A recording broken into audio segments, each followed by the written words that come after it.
Okay, so I'm going to bring the movie channel out of retirement for a second just to talk about Superman because I've seen it in cinemas and I was very apprehensive about it.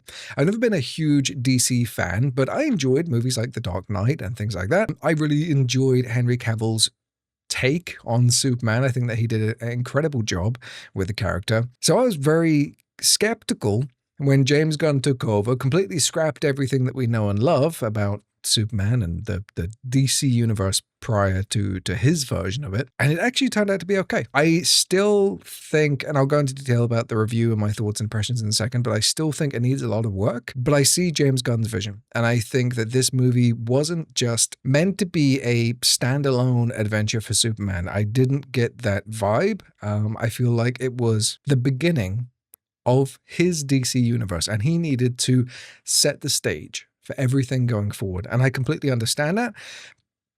And it kind of worked, but it also took away from what could have been a really, really good Superman movie. So I want to start with some positive things. I want to start talking about David Cornsweet, who plays Superman in this version of the character, and he is pretty good. I enjoyed his take on it, but it's a much more innocent version of Superman than we've seen before. Somebody who still has all that hope, passion, and everything else. I feel like Henry Cavill's version was a little bit darker, a little bit grittier. He had been through some stuff, and he played a much more serious, darker tone, which of course is Snyder's trademark, but that was the version of Superman that we knew. And then all of a sudden we get this fresh-faced, I don't want to say kid, because I think he's actually the same age as me, if not a little bit older. But I really feel like Cornsweet embodied Superman, this character of hope and innocence and purity and justice. And as much as I loved Cavill's take on the character and Snyder's version of, the Justice League and things like that, it was just really refreshing to see a Superman who really embodied all those characteristics that we fell in love with when we were kids, reading the comics and watching the TV shows and things like that. And for that reason, I think it was great. But with that said, I still don't think that we've seen Cornsweet in full swing because this movie isn't his movie. It didn't feel like just a Superman movie. He was the central character, and you get to see his relationship with Lois Lane, and he's going up against Lex Luthor and things like that, but it never felt just about him. If anything, I felt like I was more invested into the Justice Gang and Lex Luthor's missions and things like that than I was actually caring about Superman as his story played out. Now, Superman does have a lot of attention. He does kind of go through a little bit of an arc where he learns the full message that his parents left for him, and that kind of sends him on a bit of a spiral and things like that, and he's balancing a relationship and being a superhero, and those elements are there, but they don't feel like really heavy story character building moments. They're just like, oh, well, this is another problem he's got to deal with now. Great. It adds on to the list. And I think in total, like, there must have been, you got Lex Luthor, you got a little bit of spoiler, so if you don't want spoilers, scram. Ultraman, is that his name? You got Lex Luthor, you got Ultraman, you got all the baddies that he's taken on along the way. The mechanic? Something like that. So you got like 4 or 5 villains that are constantly in action, taking down Superman as he's trying to do his thing. But I feel like the whole movie was just Superman getting thrown around by all the villains. Like, it's only in the final act of the movie that he really stands his ground and shows that he's actually a decent fighter.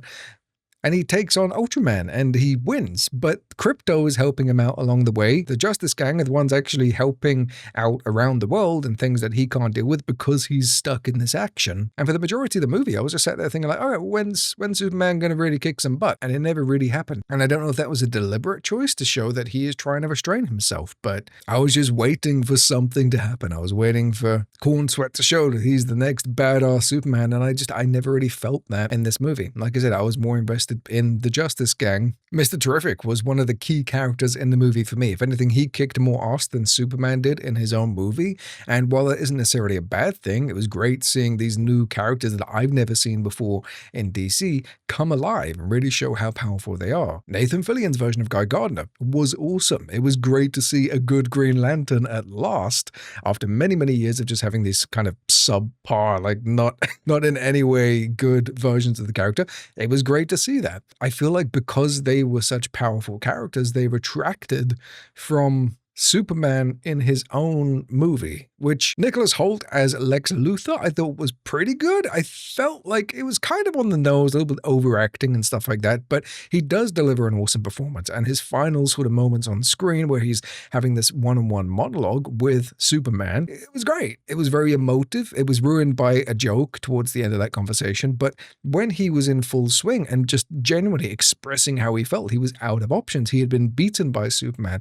How powerful that little monologue was before it was ruined was great. But then there's stupid little things that happen, like one minute he's this incredibly intelligent guy who's going head to head and killing people in a blink of an eye through Russian roulette, and then he's like knocking a little cup off the side and making his minions pick up the pencils and then put them in a new cup just to flick it off. Like, he goes from being a supervillain to a cat within seconds. There was also one other thing that I didn't understand, and maybe I missed something in the movie. I was there with my son. We had to go out for the toilet a couple of times. Maybe that's the excuse here, right? But Ultraman has this incredibly powerful suit of armor type deal at the beginning of the movie. That is our introduction to Superman. He has just been beaten by this character because of a suit of armor, right? We don't see that suit of armor again. It isn't part of any plot. Ultraman goes head to head with Superman and he takes him on, and that's admirable, but you have this powerful weapon that can, so why are you not why are you not using it? Maybe I missed the memo for that one. And there was also this whole subplot because Lex made this pocket universe, I think it was, and then it implodes or something, and then it starts tearing a rift and creating a black hole and wiping out half of New York metropolis. And it's this plot point that just came out of nowhere, and it's another thing that we have to deal with. On top of political issues and a war that's going on that is currently being handled by Justice Gang, Superman's taking on Ultraman, but he also needs to go and deal. Like, there's so much going on. And I feel like, what is Superman going to do about this rift that is happening?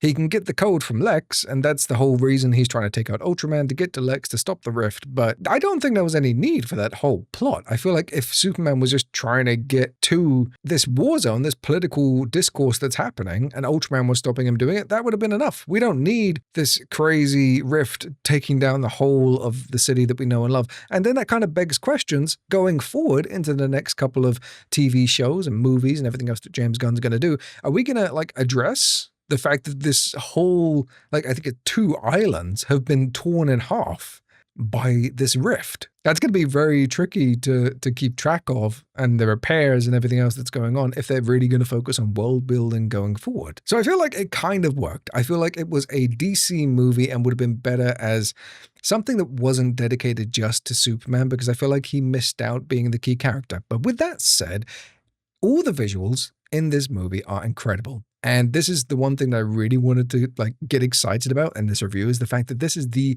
best looking Superman movie that we have ever seen in terms of visuals, CGI. Lois Lane is fantastic. All these characters are portrayed incredibly well. And although Superman did lose out a little bit in his own movie, it gets me hyped to go and see the other movies that are coming out in the future. And I think that is what James Gunn was aiming for with this movie. Because now, as somebody who has been put off by all the DC projects in the past, I will go and see the next one. Now, before we wrap up, I was going through the cameos and Easter eggs and stuff because I wanted to have a little segment just talking about how cool it was to see Peacemaker and Supergirl and things like that. And then I realized that pretty much the whole cast of Guardians of the Galaxy actually passed onto this movie. Obviously, connections with James Gunn, they want to support him and things like that, but they were in this just in very subtle ways. So Bradley Cooper actually portrays Superman's father, Jor-El, and I noticed it when I was watching the film. I was like, that looks a lot like Bradley Cooper.